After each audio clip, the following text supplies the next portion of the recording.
Welcome, and thank you for joining A New Social Contract, a conversation on centering disability in the future of work. Throughout this program, we will provide live audio descriptions, like you're hearing right now, for each shared slide. Each screen in today's presentation features a black slide with a white Ford Foundation logo in the upper left-hand corner and green and white text. This slide reads, A New Social Contract, Centering Disability and the Future of Work, and today's date.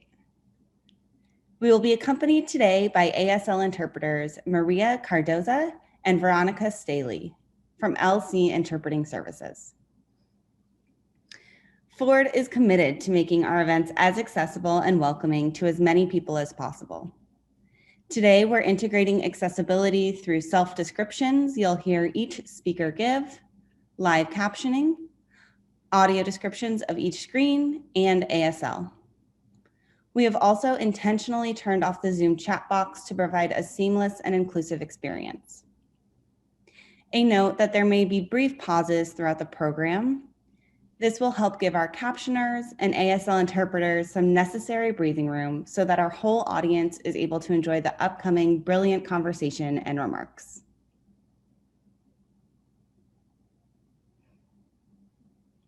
We've advanced the slide and it reads, for live closed captions, click the closed caption button at the bottom of your screen.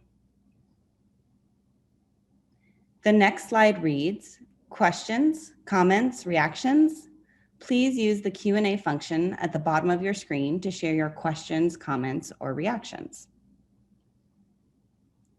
The next slide reads, technical questions. Please email av@fordfoundation.org. Thank you. Our program will begin with a video. Please reference the participation guide to access the clip in our fully accessible video player, AblePlayer.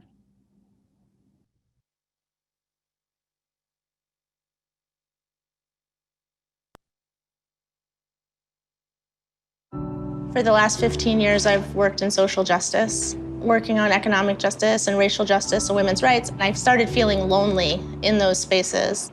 There was this wide array of communities being represented and issues being represented, but not disability.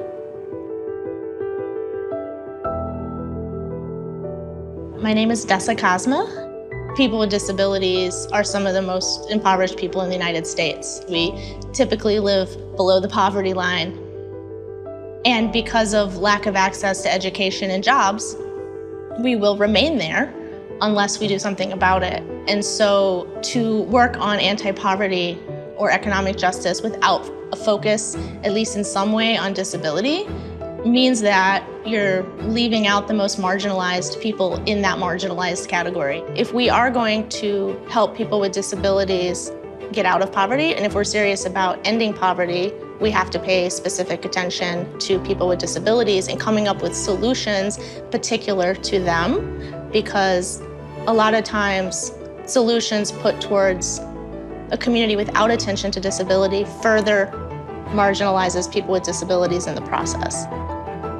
Everything that's wrong with our society was a set of choices, and the beautiful thing about that is that we can make different choices. So there's this huge opportunity to rebuild our world in a way that actually works for people and not just a few people.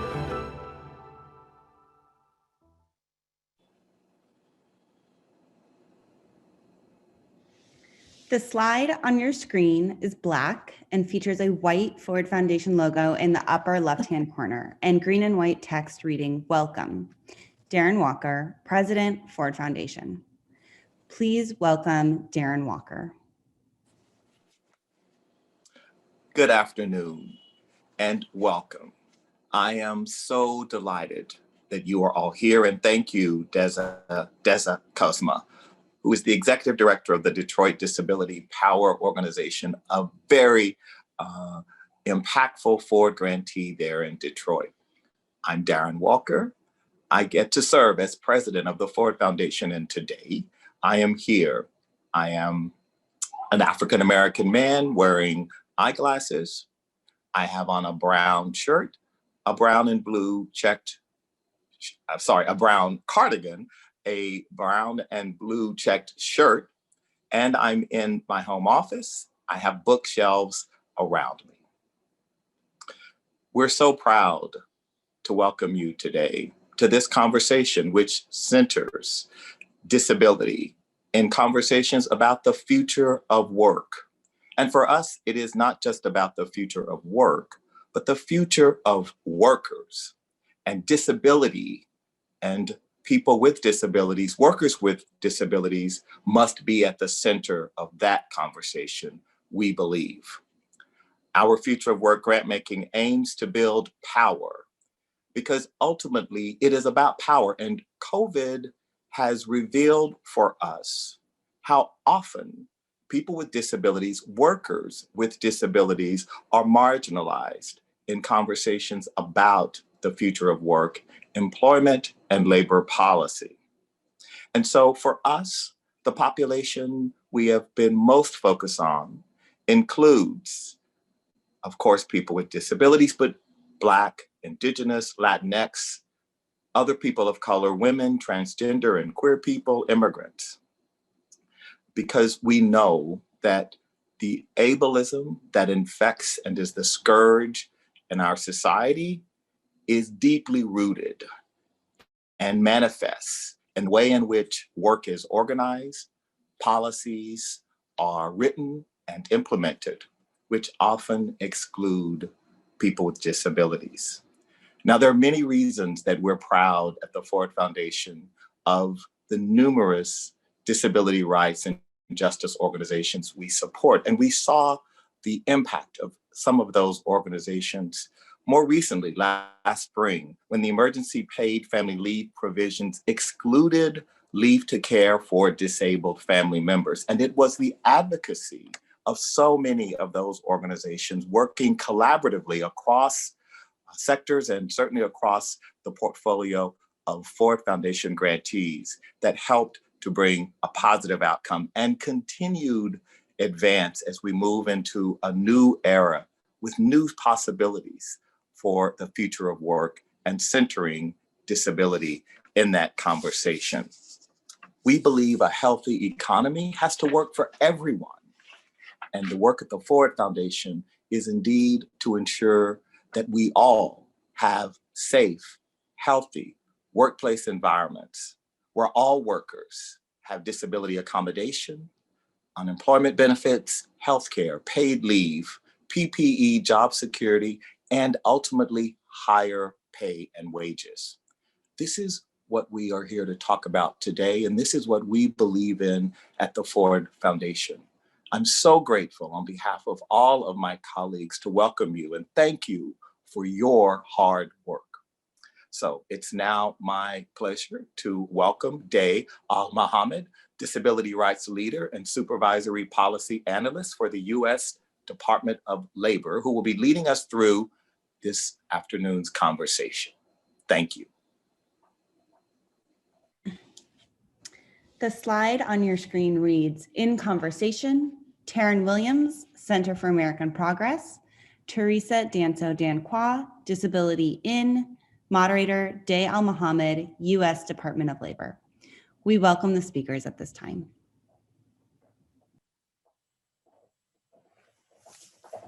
Fantastic. Thank you. And thank you, Darren and the Ford Foundation, for your fantastic welcome.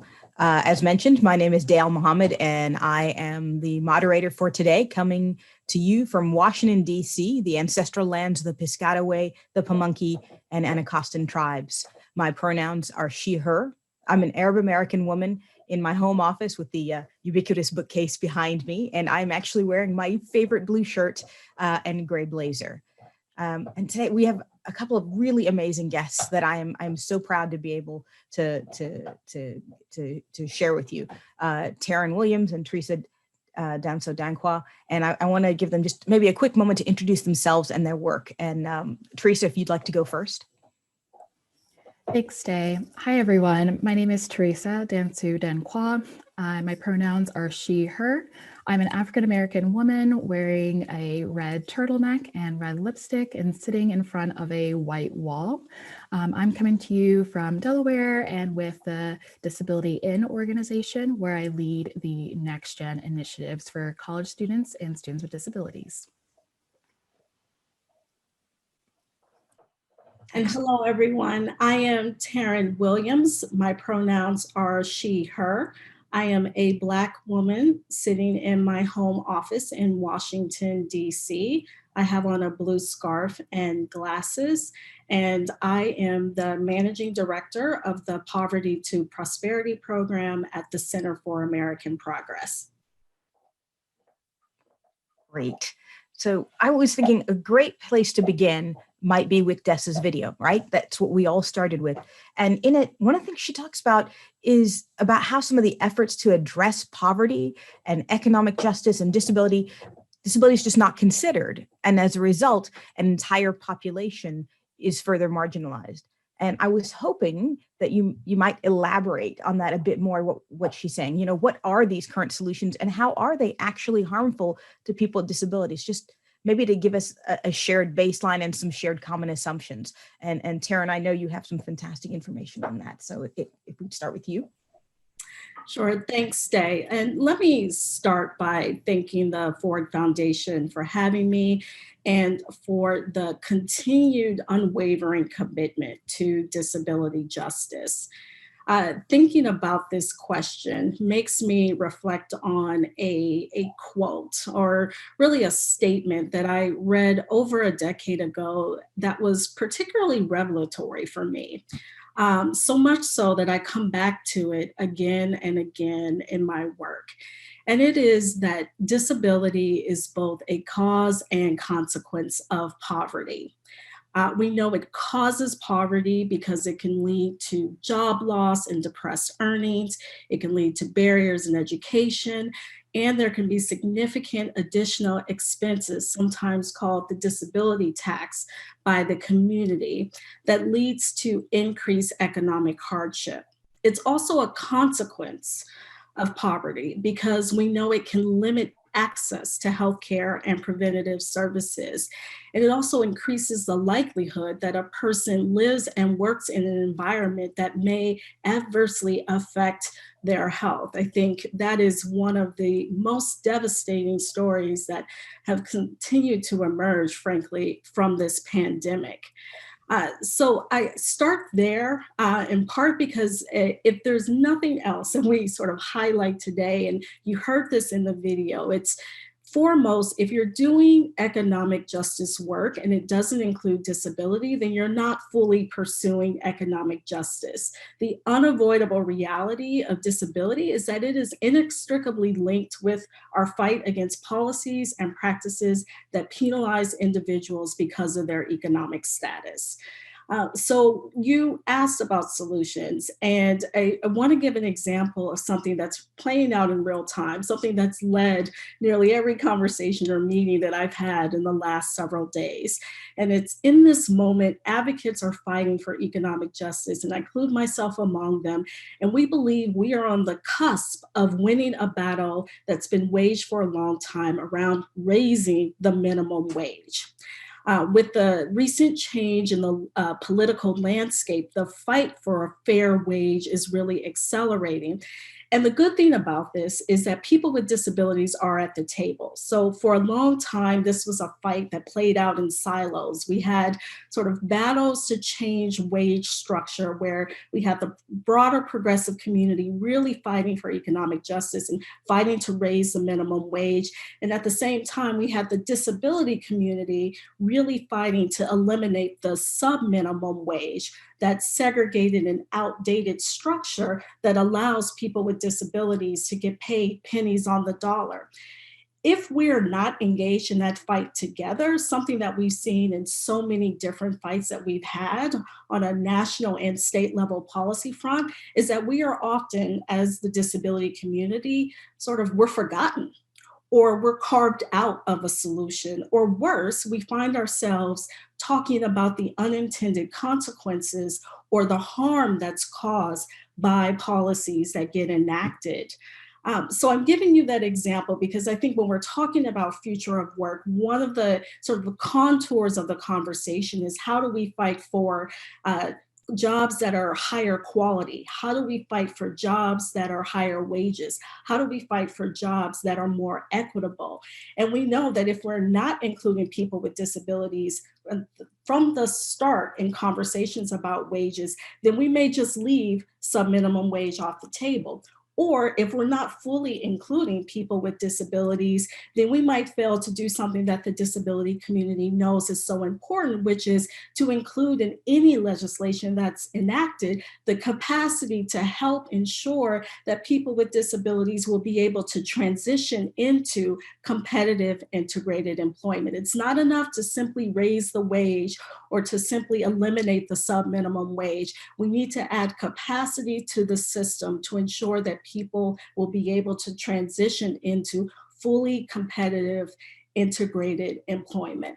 So that's just an example of a fight that's really central to a lot of the conversations that we're having around economic justice right now, where we know and we see why people with disabilities need to be centered. There are many others that talk through what the shape of a job looks like, the technologies that we need. And we know that if we're not including people with disabilities in our conversations about the technology, then oftentimes we'll see the rapid development, deployment, and touting of social platforms that are inaccessible to people with disabilities. So the very technology that could be used to really transform the workplace and make it more inclusive, in fact, serves as another barrier. I could give a lot of different examples, but I'm going to sort of pause myself here. And I know go back to you and Day and Teresa to respond to this as well. Yeah, no, I think that's a great point. When you were talking about technology, it reminded me of how so many places will work to make maybe their technology accessible on the consumer side, but they never think to make it accessible on the back end, for that way they could actually even hire people with disabilities to actually work, but because they never bothered to make it that way because they weren't thinking about people with disabilities as employees, merely as consumers. And I think that's a really great point that you make. And I have to admit, I love that disability is a cause and a consequence of poverty. And I think keeping that kind of upfront means that this is your audience. If you don't, you are missing out. Just some fantastic points there. Teresa, I'm kind of curious on what your take is, because I know you come at it from a slightly different angle. Sure, this is Teresa speaking, and I definitely echo a lot of the points that Taryn made. I really think there's a need to really center the disabled experience and identity in the work on economic justice, on anti-poverty, on disability justice as well. But within that, you also can't take a one-size-fits-all approach. The disability community is very diverse within there, and there's the intersection of multiple identities of being Black and disabled, Latina and disabled, LGBT and disabled. And so how do you make sure that your policies and practice serve the entirety of the disability community and not that one size fits approach? But I think there's a spectrum of where we are in that journey towards disability justice. And I think it really does come to play when we think about things like minimum wage and sub-minimum wage, and really trying not to operate in silos, but how do we find that community and that connective work? And I think that's something that we think about a lot at Disability In when we're working with corporations and organizations to be able to increase their disability inclusion, not just for their internal workforce, but also for the marketplace and the consumers that they serve, and then also the supply chain that they look at within their company's operations. So I definitely think there's a lot of work to still be done, but I think it happens at the intersection of multiple identities that I think the disability community is already working on, where oftentimes leadership in the disability community can often be very monolithic, but it doesn't mean that we have to end there in looking at the variety of people that can identify as a person with disabilities and join this community at any time. And I think we've seen from COVID that number is also continuing to increase of the incidence of disability as well. And so it's definitely a pressing topic for all of us to consider. Fantastic. I'm actually kind of curious because I know you guys work a lot with corporations and businesses on that side of thing, including, business who would be potential employers. What do you see as the, kind of like the biggest or the most common thing that tends to come up when these conversations take place? I definitely think it begins with companies first recognizing disability as part of diversity. I think that's often the starting point for many. Is we've worked on diversity from a racial and gender perspective, but again, it's that intersection of multiply marginalized people that also have a disability as well and fit into those categories. And so once we kind of bring them on that journey of recognizing the importance, it's also then of how can inclusion begin. And I think there's definitely the level of education and anti-ableism training that needs to happen, and as well as setting the language of interacting with disability, communicating to the community. And I think that happens when you also hire people with disabilities. And so we kind of work on those aspects so that we can be able to have representation and be at the table and have not only change within an organization, but its products and services to the community as well. Awesome. And I like how that in many ways that connects a little bit with what Taryn was talking about, because the idea is employment. We also have the work to do with regard to the transitioning to that kind of to the regular paid wage integrated competitive employment that's a part of that. So that kind of gives us a picture of kind of what's going on in the world, right? But obviously since March of last year, things have changed, dramatically, right? And I love that, Darren, as Darren put it, COVID has revealed how disability has been left out. Even though COVID has changed the way we people work, employers are reconsidering how their businesses operate. Of course, that is only for those who are fortunate to be able to continue work, but for so many others, that's not been possible. So I'm wondering if you could give us a bit of a picture of what that has actually meant for people with disabilities in the employment arena. So what's going on now? Like I said, you said it's revealed more about disability and disability employment and some of the issues that we have there. And I know we've all read articles about some of the changes, but there's this understanding that it impacts employment and health and transportation. But I don't know if I've seen a good picture about how it connects to disability. And so this time, actually, I'm going to pick on you, Teresa, to go first.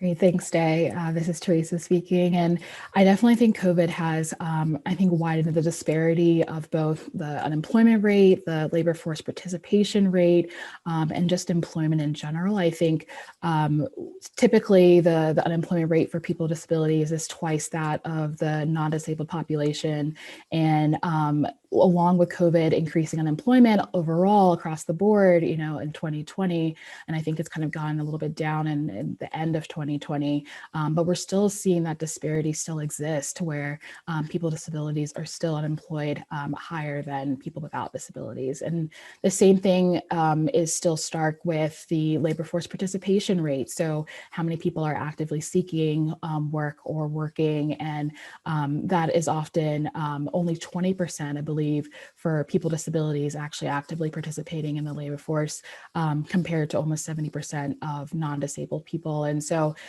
it's a stark contrast when we think of that in a normal economy and in the economy that we have right now.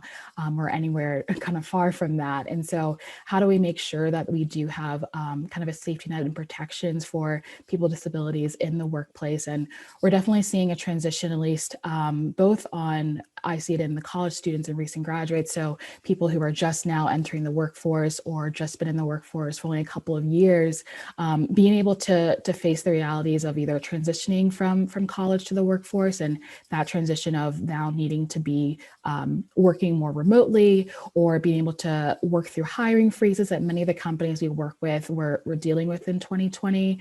But then it's also the accommodations piece too. And so I think that's one thing that's been kind of a benefit or or a side effect of the COVID pandemic is that we have had to work virtually. And how does that affect the workplace when not all companies are being accessible digitally and have had to kind of face that forefront pretty quickly in transition, whether it's, accommodations for, virtual meeting platforms like Zoom and Microsoft Teams, to just the accommodations of being able to work remotely from your home and not in an office space. And so it's definitely affected all levels of employment. But I think it's something that we've touched on a little bit at Disability In, is how does it affect both the employers who are, grappling with these issues of hiring and keeping their workforce afloat, but also people with disabilities who are looking for that job or looking to keep their jobs as well.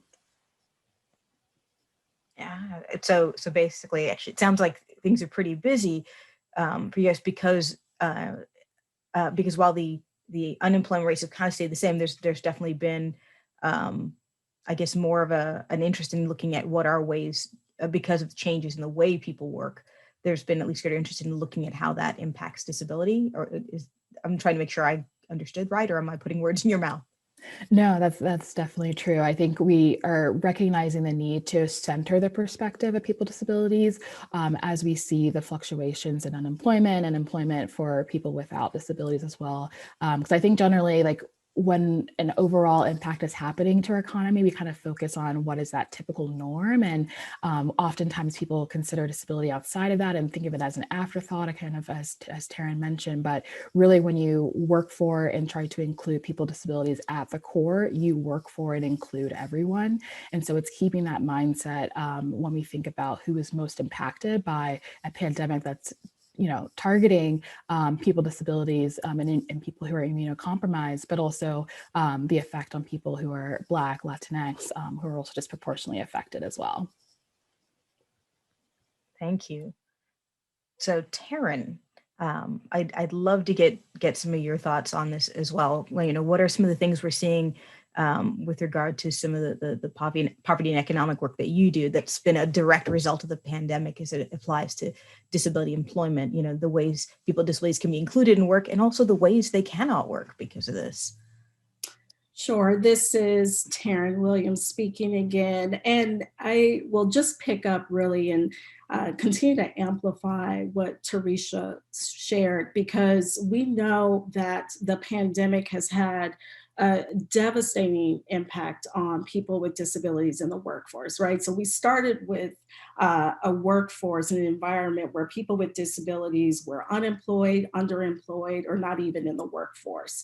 And that was due to a number of barriers that existed. It was due to systemic challenges, a lot of stigma that existed, and sort of fast forward into the pandemic and record job loss and unemployment, and people with disabilities, particularly those who have intersectional identities, have been impacted the most.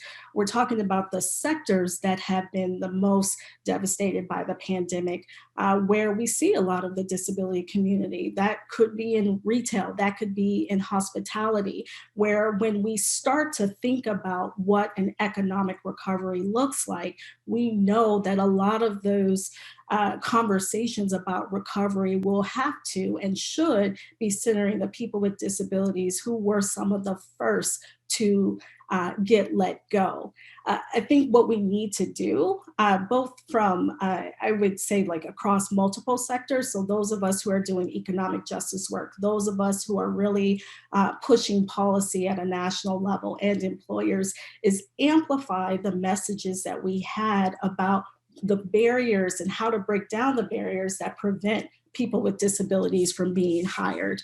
To give a concrete example, the disability community and our allies has spent years addressing some of the myths that suggest that accommodations are expensive, when in fact we know that they average around $500, or that oftentimes they can be free. And as we move into a new world where we are already having to address some of these stereotypes and myths, to be frank, we're going to have to even escalate that message even more, because we know that COVID-19 has really transformed and touched millions upon millions of people across our entire population in the US. So I would simply say, like, there is a need for every sector to really focus on what steps that they need to take in order to ensure that we're centering people with disabilities in the conversations about economic recovery.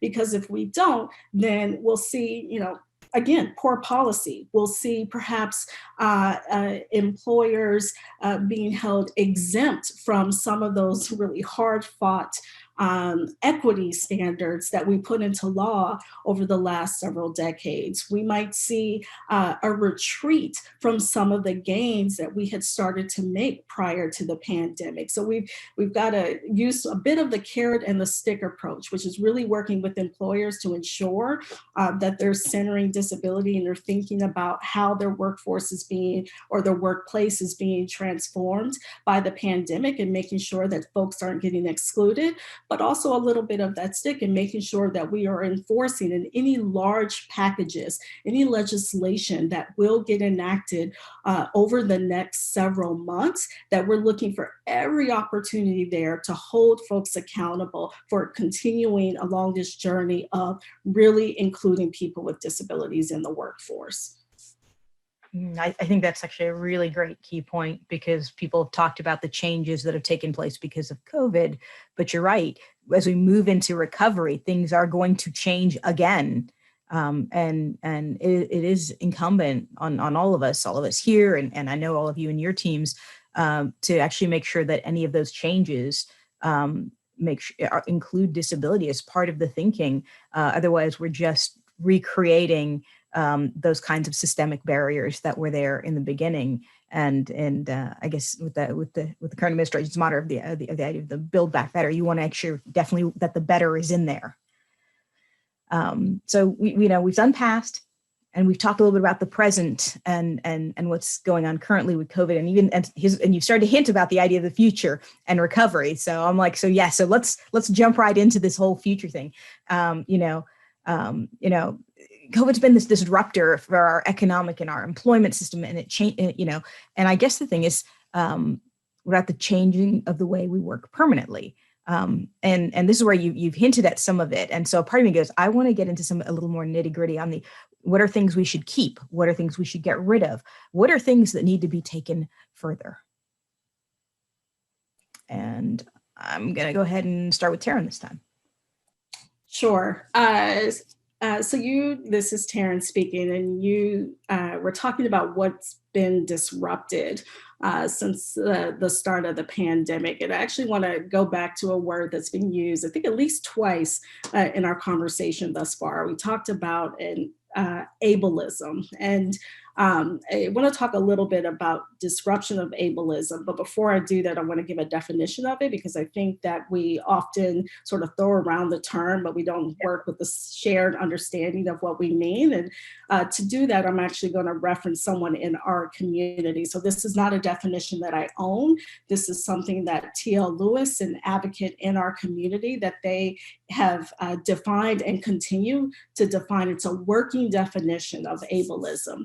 And it states, I'm going to read it because it's quite important, but it's a system that places values on people's bodies and minds based on societally constructed ideas of normality, intelligence, excellence, desirability, and productivity. It goes on to explain in the definition that the system is rooted in anti-Blackness, colonialism, and imperialism, and that it is a systemic oppression that leads to a people and a society determining who is valuable and worth, based on their language, appearance, religion, and their ability to satisfactorily produce, excel, and behave. And I think about ableism quite a bit because we talk about it so much in the work that we do as disability advocates. And one sort of concrete way that's played out in workplaces across the country is in the policies and norms that have prevented us from having or being able to take leave even when our health demanded it. So I would say pre-pandemic, I would often find myself, just speaking from a personal experience, but I know this is replicated across the nation, fighting against a culture that advocates for showing up and producing at all costs, sort of regardless of our physical and mental health needs. We privileged and celebrated individuals who would unfailingly arrive each day at work and labor for long hours without breaks and sort of brag about one's ability to perform without pause. Think about those workplaces, where we celebrate folks for attendance, right? So this played out across any number of sectors and across multiple socioeconomic classes. It played out in occupations where paid sick and family leave were not guaranteed. And it played out in occupations where there was leave. However, in the latter, we knew that employees were often encouraged by their workplaces and by their culture to show up sick, regardless of what it meant for that individual or for the people around them. Don't want to say that we are by any means past this point, but what I have seen since the start of the pandemic is a slight changing of the narrative about what it means to show up to the work when we are not physically or mentally well, my word, well, what it means to be in an essential worker place and not have access to the emergency leave, to paid leave in order to take care of oneself. I'm not naive to think that the glimmers of the change or the disruption in that system, even the legislation that has passed most recently, both in emergency leave that's been put into place, that will transform and we'll never have to have this conversation again. But I do think that as a result of this pandemic, we're really starting to have a different type of conversation about what needs to happen with respect to leave and how important it is to have it, not only for your family, but sort of your chosen family in order to take care of oneself. So again, I'm looking at this from the economic justice perspective and understanding that part of the fight that we're engaged in as a disability community is fighting for the actual high quality wages and benefits that we need in order to thrive in the workplace. Wow, there's so much in that. Like, I have 3 different strands I want to follow up on. But no, I actually think that's a really great example. And it's based in kind of the assumptions and cultural values and the things we don't even think about that are connected to the ideas of productivity and expectations in the workplace. And we don't ever think to question that maybe there's something wrong with that idea of how we measure. And maybe this is our chance to look at that and go, maybe we need to find a better system to do that. And this is that one of those very first simple steps, which is the fact that being able to have that time and space to take care of yourself, to take care of those you love, and to actually improve individuals so they can actually be, it's not just about being better contributors, but also having better lives, because isn't that what all of the success, all of the idea of justice and equity and all that it's about? It's about giving everyone better lives. So thank you. And at some point I'm going to make you reread that definition again, because that is absolutely powerful. But Teresa, I want to give you a chance about this, because I know you have ideas about where things are going, and I know you have an eye on and the ear of some of the way corporate has worked with these things and what they're looking at going into the future.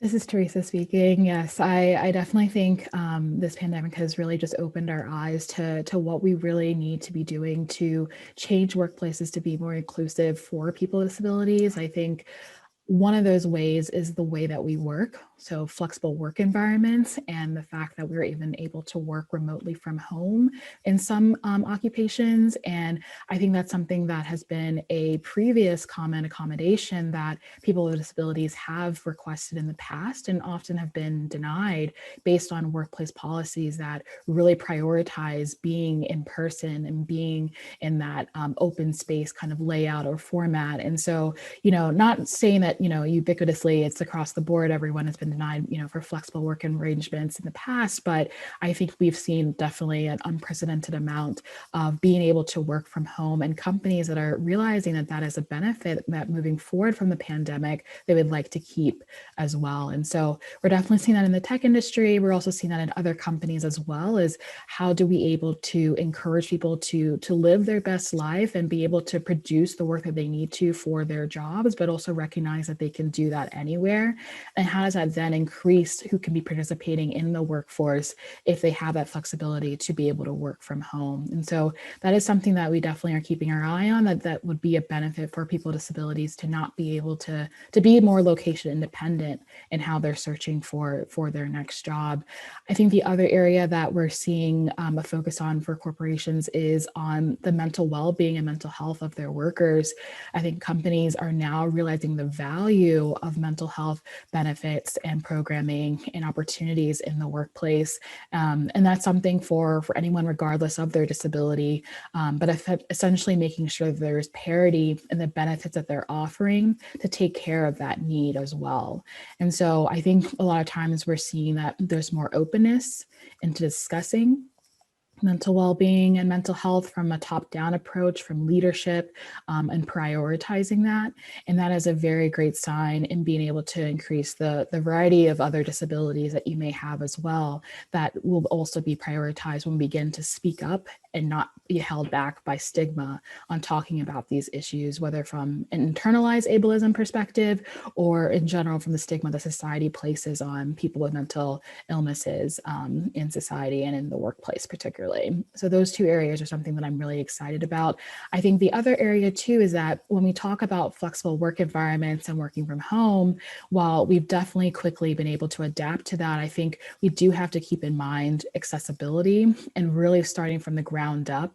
In accessibility, it's not just on the platforms that we use, which we do need to make sure are also accessible, but the way that we communicate, the way that we have ASL, captioning, CARD, all the other transcripts, audio descriptions, so many other accessibility measures that help people fully bring their whole selves to work. And how can we embed this from the start so that's no longer putting the onus on the person with disability to request these accommodations, but they're seen as a part of a natural, inclusive workforce and workplace that has these already built in. So I think that's another thing we have to keep in mind, is that we can quickly transition to being able to offer this flexible work environment. And I think companies are very open to that, but how do we make sure that we, hold their feet to the fire on making sure that they're actually accessible in doing that and not leaving that as an afterthought in their speed to become more flexible. So I actually have a question. So I know Taryn was talking about policy and legislative solutions, and I'm really curious about what you're seeing actually on like say the private industry side, on how they are sharing these practices and sharing their recommendations, saying, "Hey, this is something you should be paying attention to encourage other companies to take on some of these ideas and these more basically at the end of the day productive." Policies that support the well-being of their employees. Yeah, disability, and that's something that we really see ourselves in doing, is being a connector and a convener of bringing companies together within industries and across industries as well, to be able to have these conversations and share best practices that they're seeing that apply not only to their workforce, but to other companies and competitors as well. I think the way that we've approached it is having listening circles where we've convened companies together and leadership together to talk through these issues and to share best practices. I think that's where we've been able to see some progress in the hospitality industry and the tech industry as well. I definitely think there's some leaders in this space of at least having the commitment to being inclusive for people with disabilities. Of course, Microsoft comes to mind, but there's other great companies that are taking great initiatives both for their workforce and for their products. And so they're being open about where they are in their journey. And no company is perfect and no one's doing it right. But the more that we increase the openness and share these practices and share the experience experiences of disabled employees, the more that we could see that progress in the future. And so I think as everyone's being affected in different ways by this, I think we've seen this more openness to just be acknowledging that, we're not doing this all right, but how can organizations like Disability In be the ones calling them to help other companies and help other people with disabilities to be able to leverage the opportunity to work at those companies when they are trying to be more inclusive. Great, thank you. All right, now we're getting to my favorite part of the discussion, right? And this is the one I think for many of you out there watching this is what I'm hoping you hear too, which is where we're looking at those concrete action steps. Well, this is great. How do we make it happen? How can we leverage this COVID disruption in a way to work towards greater inclusiveness? What are some specific steps that we can take to address poverty, to actually work towards greater economic justice? And I'm going to ping this one to Taryn first. Sure. I mean, this is Taryn speaking again, pronoun she, her, and there are a lot of different things that we could talk about, and it depends on the audience. I would first say, I tend to think about this from a policy perspective, but I would say to funders that one thing that I think is important to keep in mind is if you're going to do this work, one question you should be asking is, are you holding your grantees responsible for their disability-related outcomes? If you're funding services, are you collecting data on the number of people with disabilities served? If you're funding systems change, how are you holding your grantees accountable for the shifts and hopefully the improvement in equity and the addressing of inequality related to disability? We talk a lot about how if you don't have an explicit process for really measuring something, then it typically means that we don't have a good plan for improving it. So I would just frame whatever I'm saying today and sort of as we go into the Q&A with the point that everyone has a role in ensuring that disability is included and is centered in conversations about the future of the workforce. I've already talked about some of the concrete steps that we could do. So raising the minimum wage and working to phase out sub-minimum wage for all is an important one, and being part of the advocacy for not only getting rid of sub-minimum wage, but ensuring that there is essential capacity building resources that will help those employers and more importantly, the employees be able to transition into competitive integrated employment. We also know that the future of work, in order for it to really lead to economic security, means ensuring that we've got comprehensive and inclusive paid family and sick leave and guaranteed access to accessible and affordable childcare. Sort of without those, we're not yet talking about high quality jobs. We're not yet talking about the type of work that can ensure a secure future for people with disabilities. There are other sort of large policy areas that I think are particularly important: ensuring adequate housing, ensuring that it is both affordable and accessible, ensuring that you're engaged in conversations about accessible transportation, making sure that in urban and rural areas alike that we're not under-resourcing or defunding resources like paratransit, which can be an important piece of the employment conversation. And I would be remiss, I wouldn't be a disability advocate if I didn't say that in the midst of the conversations that we're having right now, like we're still very much in the middle of a pandemic. And we're talking not only about sort of pivoting to economic recovery, but we're still talking about relief. And sort of the steady drumbeat of our community throughout these conversations is ensuring that individuals have access to home and community-based services in order to be able to thrive in their communities, so they aren't forced to live in institutions organizations in congregate settings. I'd say that is a very important part of the conversation about employment as well, because we're truly talking about economic justice and we're talking about disability justice, and we're defining that in part by being able to live and thrive in your communities, and home and community-based services is a part of that conversation. And it is something that is the disability community is advocated quite a bit for, sort of unwavering and persistence.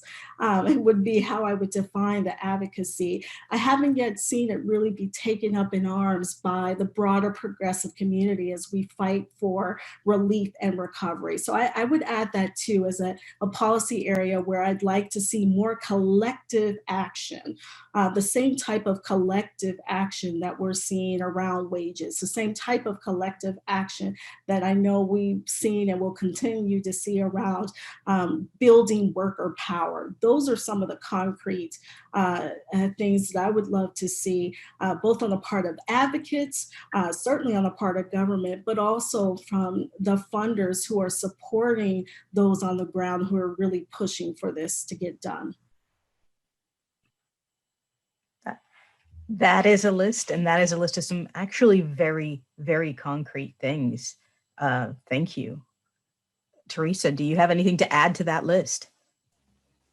Yes, this is Teresa speaking, and I definitely think the three areas that can also be focused on as well is education, communication, and amplification is how I would bucket them. I think first with education, it really starts with educating your organization, your staff, your contractors, your grantees, as Taryn mentioned, to be able to understand the language and the community of disability and the pressing issues that we're facing. I think it's often obvious to us as advocates, but many people who are just not aware of this space have had exposure, even despite, people with disabilities being the largest minority group, in the US, but there's still just a lack of awareness and education still needed within your organization as a foundation or as a grant giving organization. And so I would say starting there and also extending that to the people that you do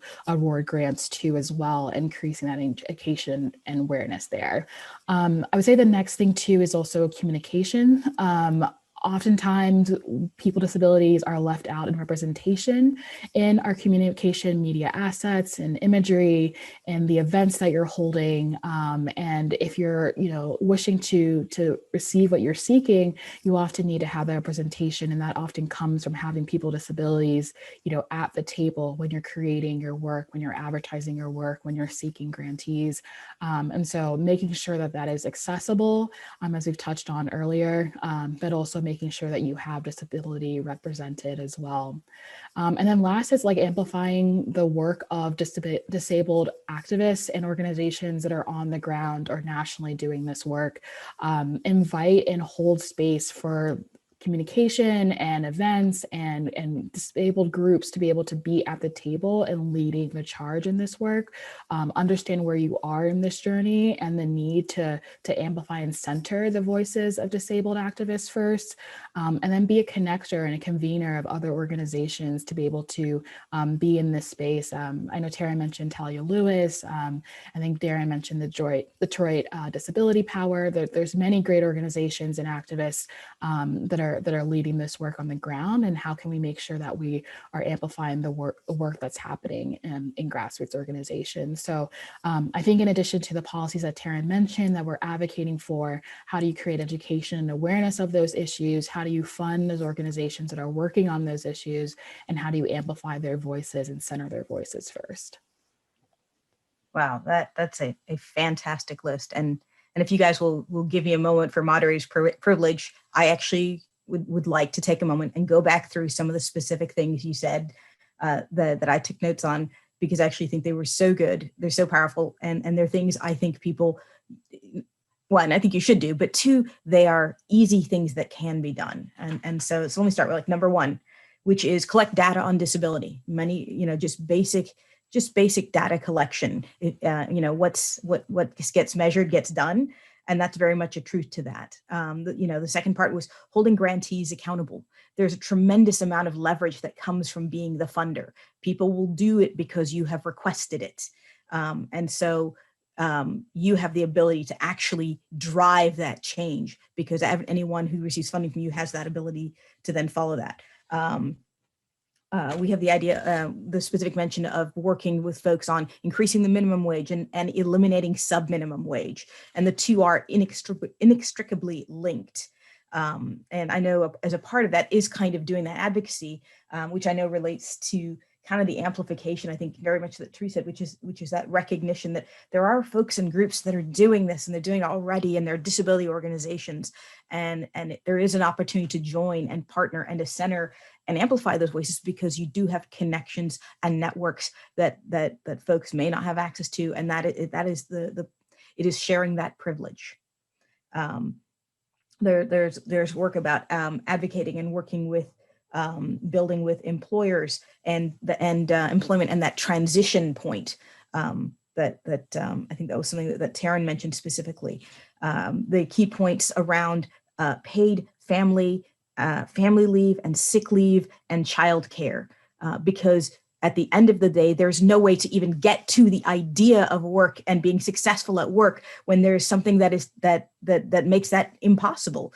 And we talk about so many people who are impacted by this, and it's something that has been done in many ways so easily in other countries that we should find better ways to value our employees and their families. So I know that was a bit, and then of course added to that is the idea of housing access and public transportation, because infrastructure connects all of these things. And if you don't look at that and say that we don't do that, then you're actually making your own mission more difficult. And I know that the home and community-based services, you will hear that drumbeat from the disability community, because it's all about having the power to lead your own life. And if you cannot live in your community and with folks, then there's no way to step forward in any other way. So I think those were some very powerful things to talk about. And the education, the simple things. I love that Teresa, representation. It's a great question. Do we have any people with disabilities in our organization? How does that work? Is it representative? Does it show up in our images? It's kind of that part of that self-reflection that has to be a part of any and every organization.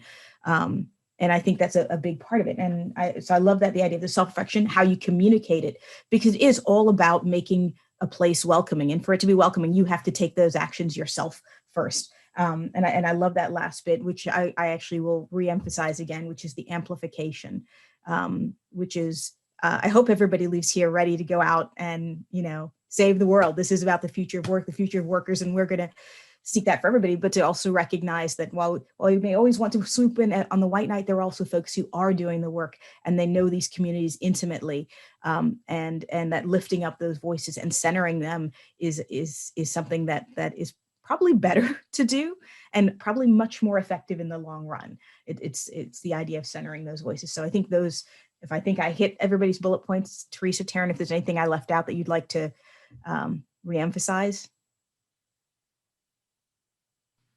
Not at this time.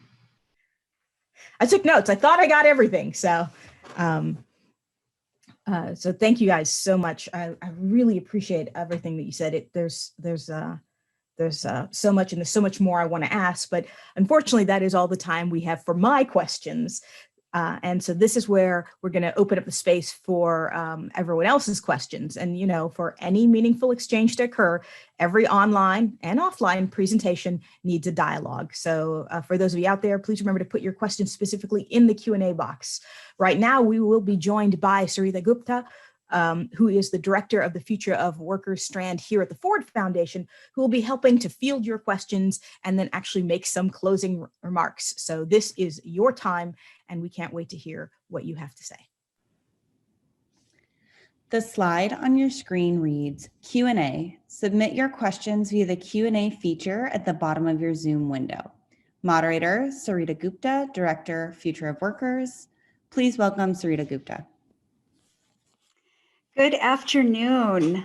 I am Sarita Gupta, and as mentioned, I'm the director of the Future of Workers program here at the foundation. I am a South Asian woman with long black hair with a fair amount of gray silver streaks. I'm wearing glasses and a dark gray V-necked dress. And I'm coming to you from my home office space, which has high ceilings and a light blue walls in the background. First of all, thank you, Day, for moderating that terrific conversation and for that incredibly impressive summary. And a huge thanks to our panelists, Taryn and Teresa. Okay, so let's get into some of the questions that you've asked in the Q&A chat. And so to begin, I'm going to pose this question, I think maybe to Teresa first, and or Day, if you want to add in here. The question is, can you speak to the business case for inclusion of people with disabilities? How do we turn accountability into a perspective of opportunity? This is Teresa speaking. I think that's a great question that we often talk about in the broader diversity conversation of the business case for diversity and inclusion. And I think it's something that at the same time always kind of irks me at the same time, just because there's just this idea that it's not a common thing to be including people with disabilities or people who are from diverse communities. And so I know there's great research out there. In fact, Accenture put a great report out that worked with Disability In to really create the business case for disability and inclusion. So definitely recommend checking out their report. And I just think that at the same time, what really comes down to it is that when you're including people with disabilities, you are including people who fall into the other buckets of diversity per se that companies are also caring about. Oftentimes it's that turn of mind or mindset that really gets them to understand that if they were originally only focusing on race and gender, they are missing out on a huge population that also has a disability as well when they're not specifically targeting that. And that by focusing on disability, you can also focus on race and gender. And it doesn't have to be in these silos. And so it's really having them see that there is this intersection and intersectionality.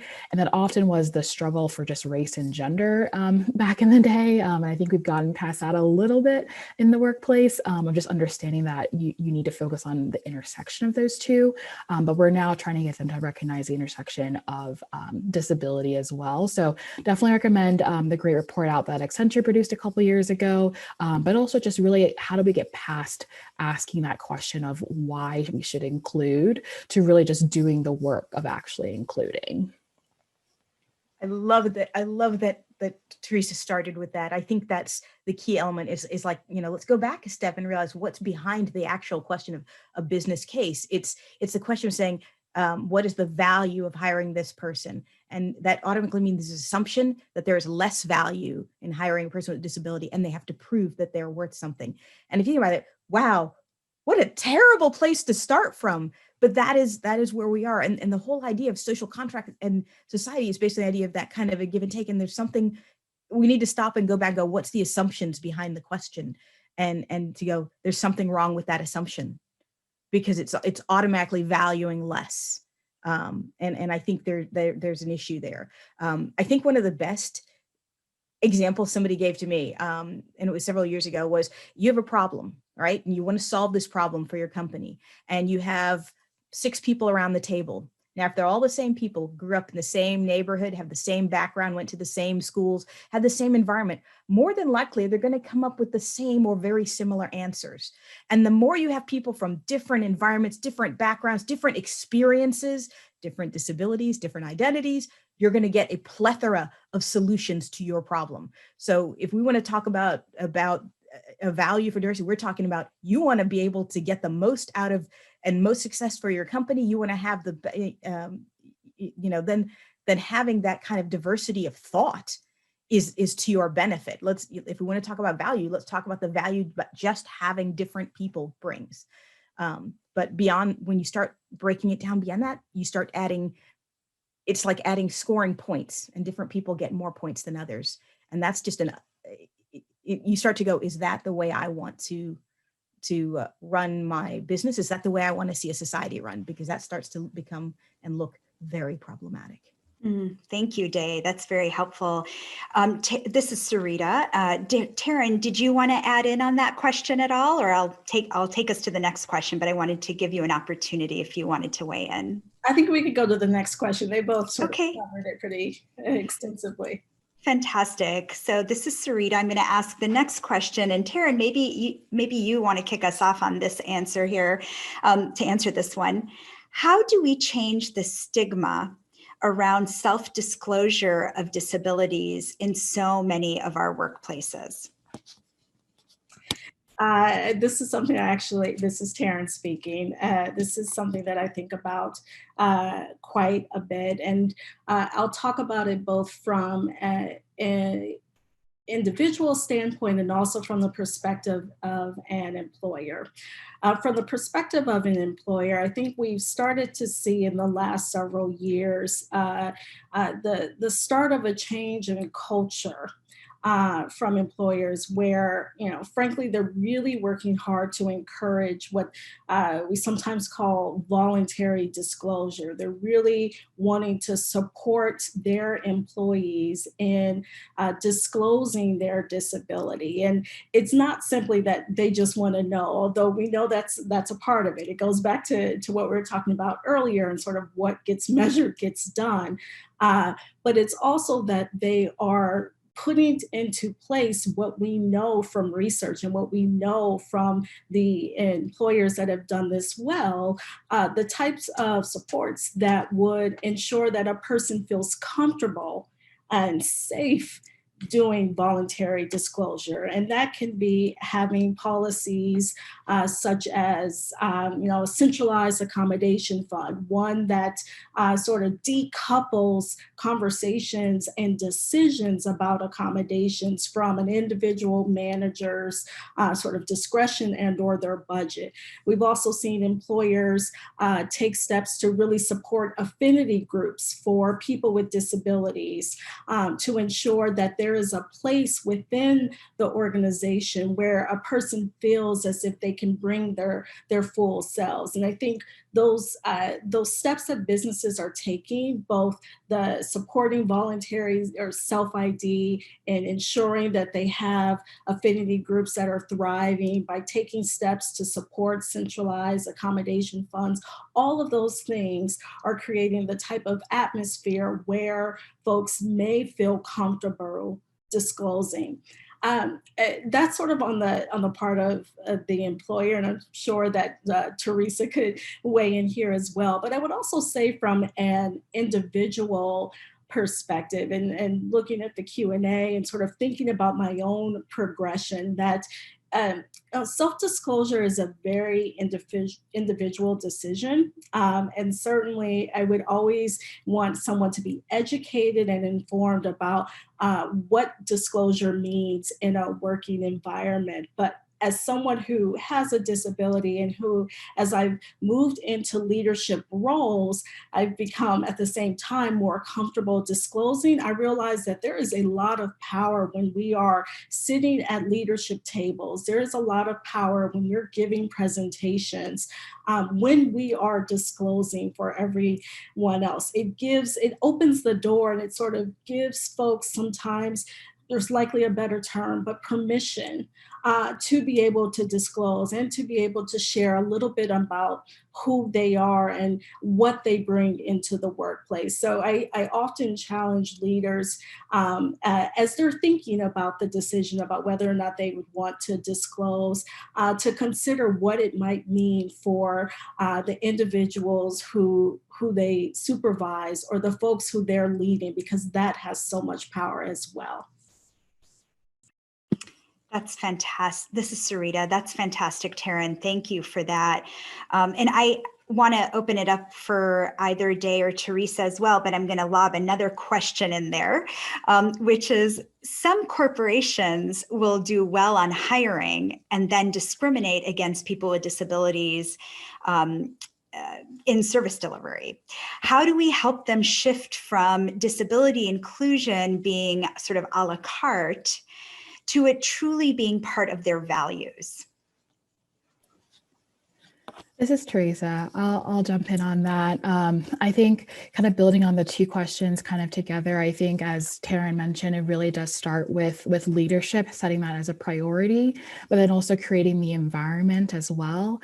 And I think that's something that Disability In really helps companies with, that we partner with in the Fortune 500, but just also companies just broadly across the US, is that, you know, it really comes from a top-down approach, but people don't often leave for the interactions they had with leadership, but the interactions they had with their manager. And so how do we make sure that there's adequate training and inclusion happening on that individual level, which is kind of the reasons that people either feel comfortable or not comfortable disclosing their disability in the first place. And I think oftentimes companies do great to create these bold visions and bold ideas, but at the end of the day, like whether it's service delivery, whether it's supply chain, they might get lost in the weeds. And so how do we make sure that we are keeping them accountable for all parts of their workforce, and not just on the corporate roles or the high up leadership roles?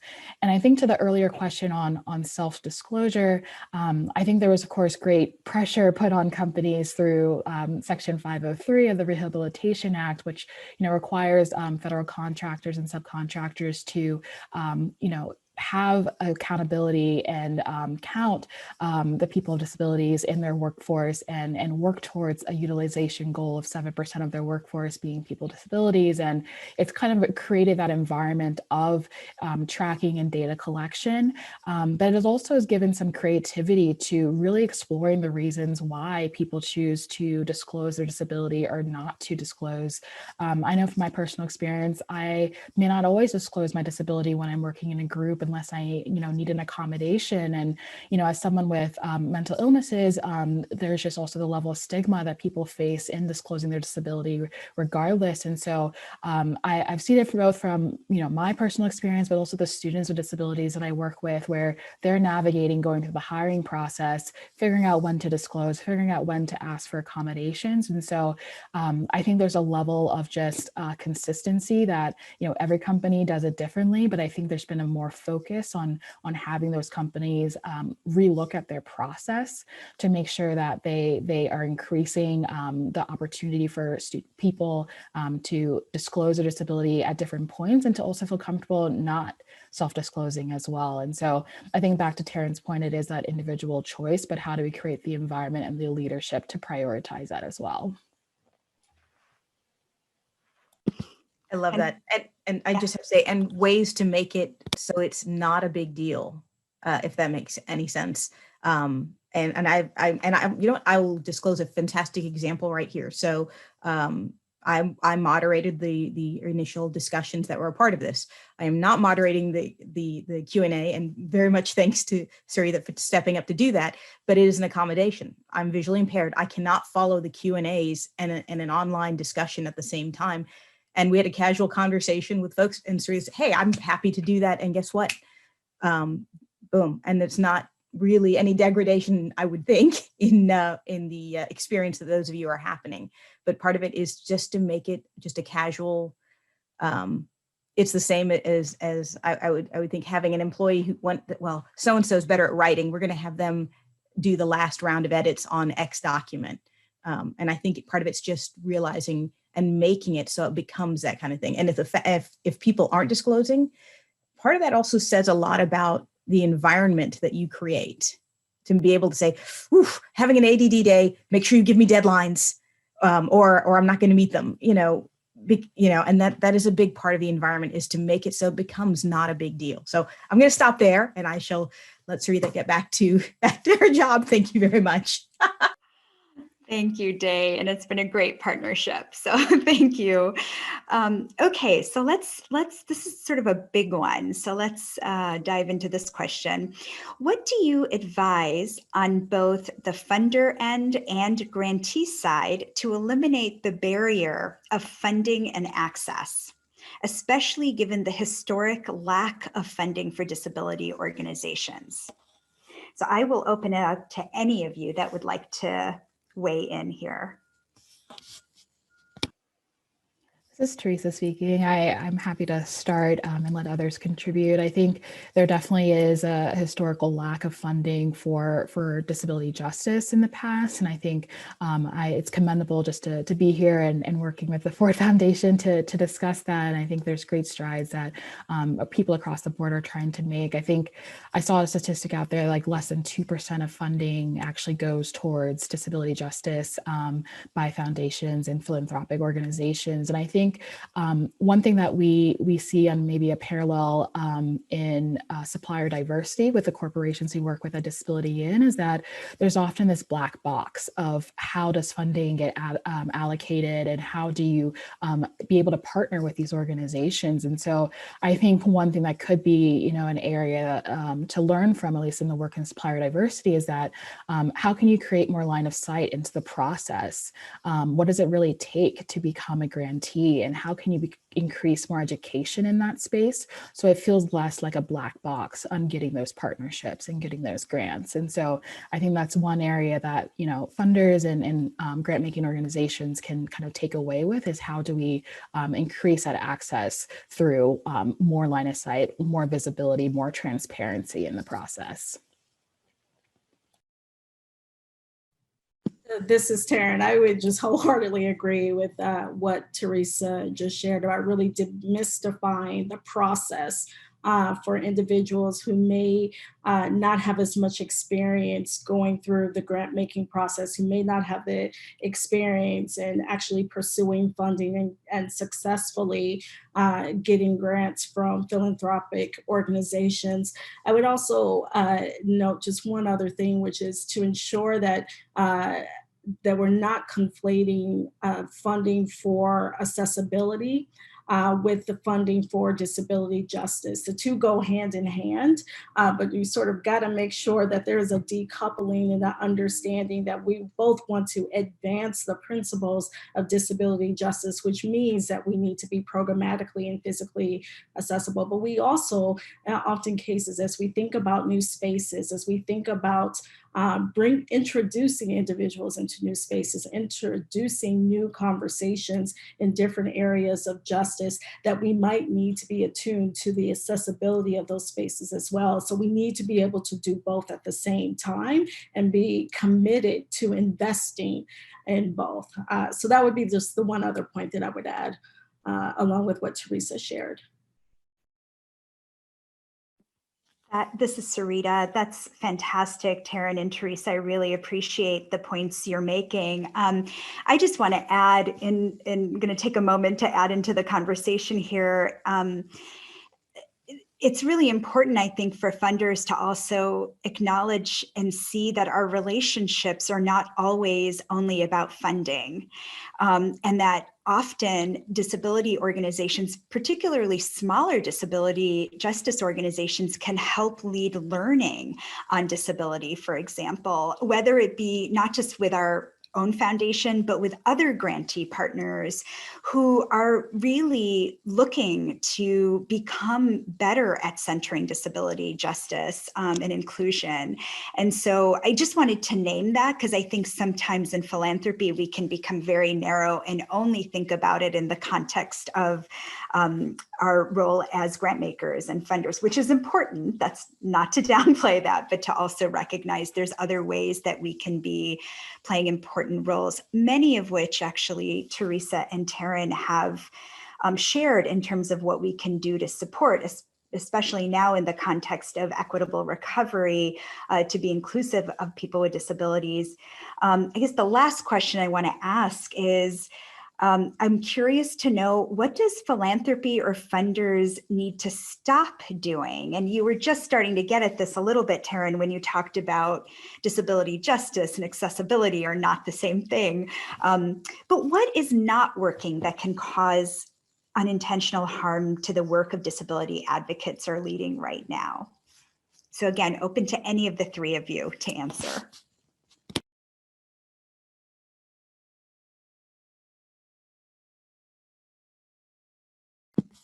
This is Sarita again. Come on now. I know we're not doing it all right. So, but if there's anything we should be cautious of, if that's a better way of framing the question. I'll bite. Sort of know that you're in an environment where you want to be a thought partner for your funders and don't want to critique. But I think I alluded to something earlier, and I just want to come back to it, which is, by virtue of my work, by virtue of sort of leading a team that is focused on poverty, we sit in a lot of spaces focused on economic justice. And I can say concretely that in those spaces, disability is not always included. Certainly, that is not true of all of the sort of philanthropic sector, but I can think of just a number of meetings and/or engagements that I've had that have been very much focused on economic justice, where the only time disability came up is when we brought it up. So I would just note that the silo that I was referring to in the movement and sort of how advocates have been fighting for things like very important things like raising the wage, that exists in the philanthropic sector as well.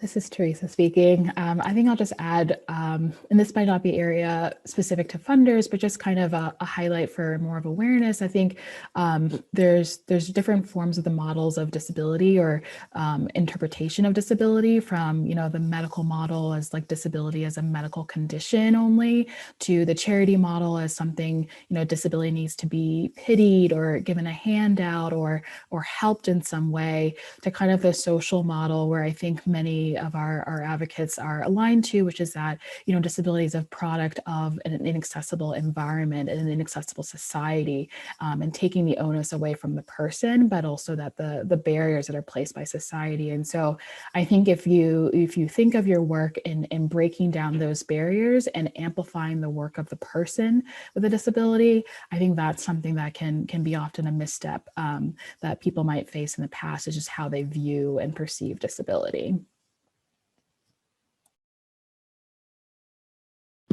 Fantastic. This is Sarita again. And so Day, do you want to weigh in on this or any other closing comment before we go to closing remarks? Just a couple of things that I never can get away without tossing an opinion. I think one of them is when I was working on some grants, and this is where I'm going to tell a little quick story here with regard to something in the federal government. I think one of the things that always struck me, and this is something that may be useful to your offenders, is to look back at who gets the funding, but also look at who doesn't. And part of that is there were some wonderful ideas from organizations and communities who the idea is good, their community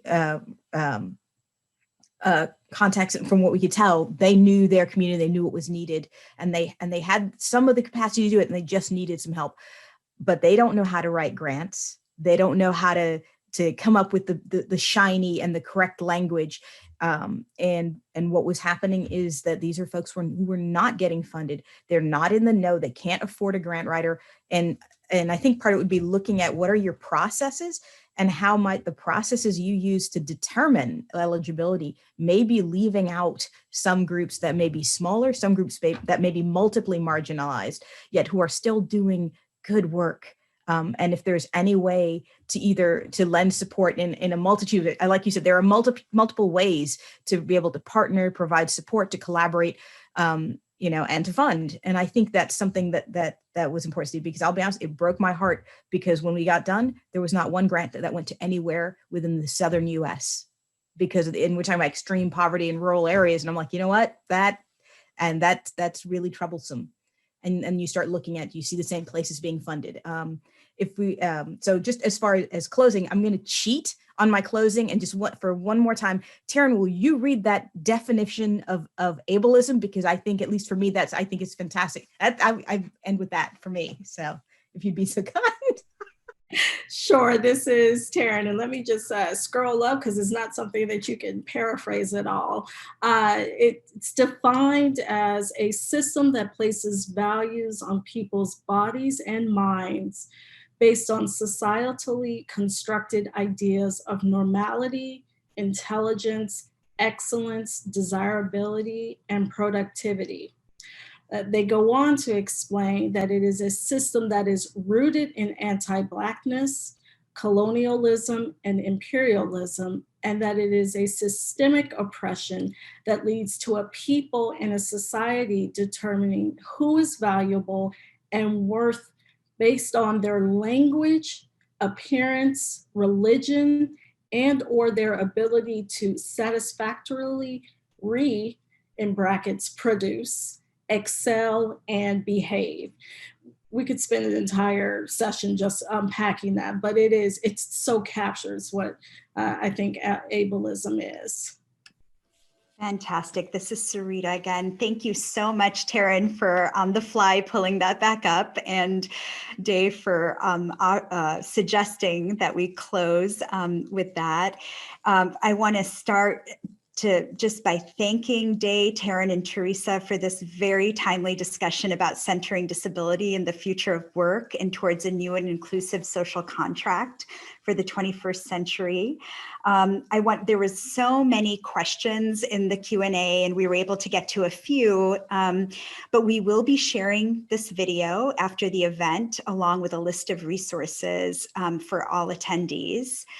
So I'm going to now just provide a few closing remarks. And in addition to just thanking Day, Taryn, and Teresa for this conversation, I also want to thank all of you for your ongoing work to advance disability justice. Thank you for your incredible commitment and vision and hard work. And thank you to all of you for taking part in such a rich discussion, because so many important questions and points were raised. So, Day did an amazing job of summarizing some of the things we can do. So a couple of really key takeaways from this panel that are sitting with me. Dessa reminded us in the video, this is all about choices we make as a society. So let's make different choices. Disability is a cause and consequence of poverty, and therefore disability justice is core to economic justice. That disability identity is intersectional. So we have to ask ourselves, what are the policies and practices that serve the entire diverse spectrum of the disability community? That as we see fluctuations in employment and changes in culture and practices of workplaces in response to COVID-19, we need a stronger safety net and protections for workers with disabilities. And there's so much more to say, but the thing I've appreciated so much about this conversation is the discussion about policies, practices, and cultural shifts we need to make in order to make the better choices as a society. Darren laid out at the start of the event some of the ways that we are grant making to ensure disability inclusion in policies impacting workers, especially in shaping recovery and in reimagining our economy. Policies like universal paid leave policies, for example. Our Future of Workers team of program officers have been seeking opportunities to lean into disability inclusion in our work. And I want to give a huge shout out to Ana Wadia, Jose Garcia, and Rachel Korberg. In addition to the work that Darren outlined, I want to share just a few more examples. Taryn talked about raising wages and the elimination of the subminimum wage. We have built our partnership with the One Fair Wage campaign, which is a national coalition and campaign seeking to end all subminimum wages in the US, including for disabled workers in sheltered workshops. It is worth noting that the Raise the Wage Act abolishes the subminimum wage for both tipped workers and workers with disabilities. And this is a result of the critical work of not only One Fair Wage, but Taryn's work at the Center for American Progress and the Center for Disability Rights as well. There's so much changing right now in terms of the nature and culture of work, which is creating new challenges for workers. We have early work taking shape to ensure that the rise of algorithmic management creates more opportunity for workers with disabilities versus creates more surveillance and discrimination.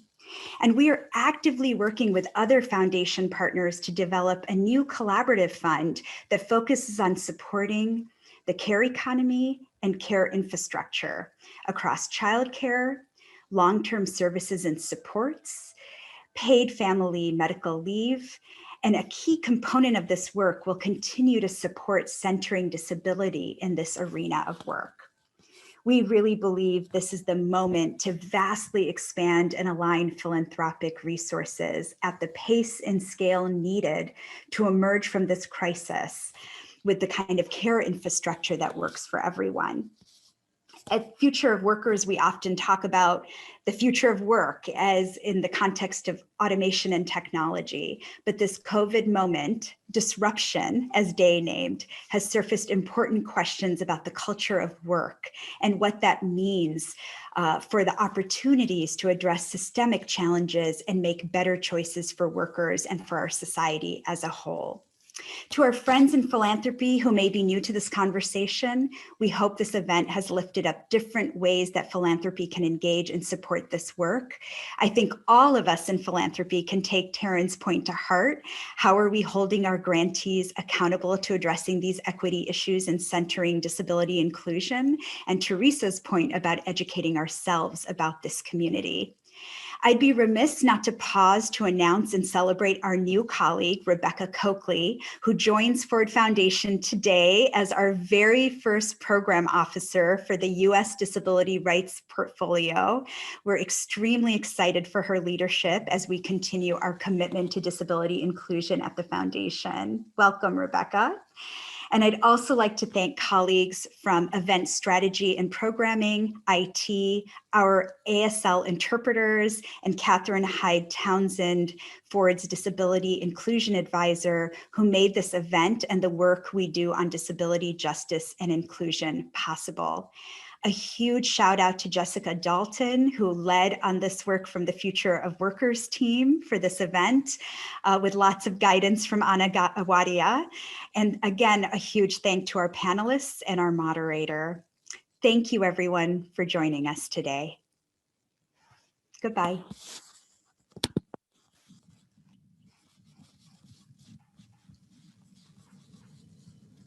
The slide on the screen reads, "Disability demands justice." Where are you in your journey to justice? Stay engaged.